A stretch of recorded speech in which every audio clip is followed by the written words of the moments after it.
Assalamualaikum warahmatullahi wabarakatuh. Innalhamdulillah nahmaduhu wa nasta'inuhu wa nastaghfiruh wa na'udzu billahi min syururi anfusina wa min sayyiati a'malina may yahdihillahu fala mudilla lahu wa may yudlil fala hadiya lahu. Oke guys, di video kali ini saya akan menceritakan sebuah cerita tentang Nabi Zakaria atau sejarah singkat tentang Nabi Zakaria. Nabi Zakaria berasal dari kaum Bani Israel yang hidup di Palestina dan lahir pada tahun 91 sebelum Masehi. 10 tahun sebelum Masehi. Beliau merupakan salah satu dari 25 nabi utusan Allah Subhanahu wa taala yang menerima wahyu untuk dirinya sendiri. Selain Nabi Zakaria, nabi lain yang berasal dari kaum Bani Israel menurut Ibnu Katsir, di antaranya Nabi Yusuf, Nabi Musa, Nabi Harun, Nabi Ilyas, Nabi Ilyasa, Nabi Daud, Nabi Sulaiman, dan lain-lain.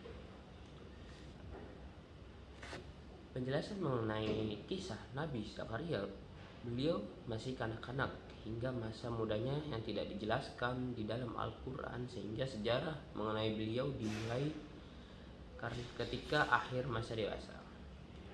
Al-Quran merekam dan menceritakan kisah sejarah perjalanan Nabi Zakaria sebanyak 8 kali, yaitu diantaranya kisah sejarah dalam surat Al-Imran ayat 3, surat Maryam ayat 19, dan ayat 2 sampai 11. Dari surat Al-Imran ini jangan hadis lagi, yang artinya Nabi Zakaria adalah seorang tukang kayu. Ini hadis yang diriwayatkan oleh riwayat Muslim. Nabi Zakaria adalah nabi termasyhur yang merupakan keturunan dari Nabi Sulaiman.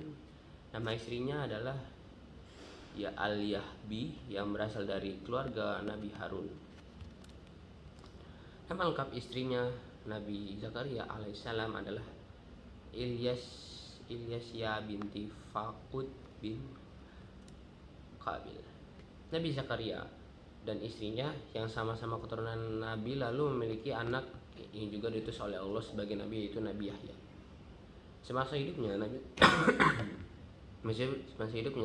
Nabi Zakaria berperan sebagai pelindung dari Maryam, ibunda Nabi Isa.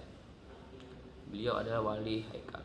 Kisah lainnya mengenai Nabi yang tak terhitung jumlahnya dan kamu temukan, dan juga buku kisah para Nabi karya Imam Ibnu Katsir yang merupakan ulama besar, memiliki dedikasi tinggi dalam menjaga kerunian riwayat dan sumber rujukan yang soleh dalam menuliskan karyanya.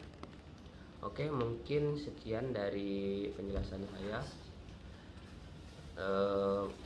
Maaf kalau misalkan saya mempunyai kesalahan dalam video ini. Saya akhiri. Wassalamualaikum warahmatullahi wabarakatuh.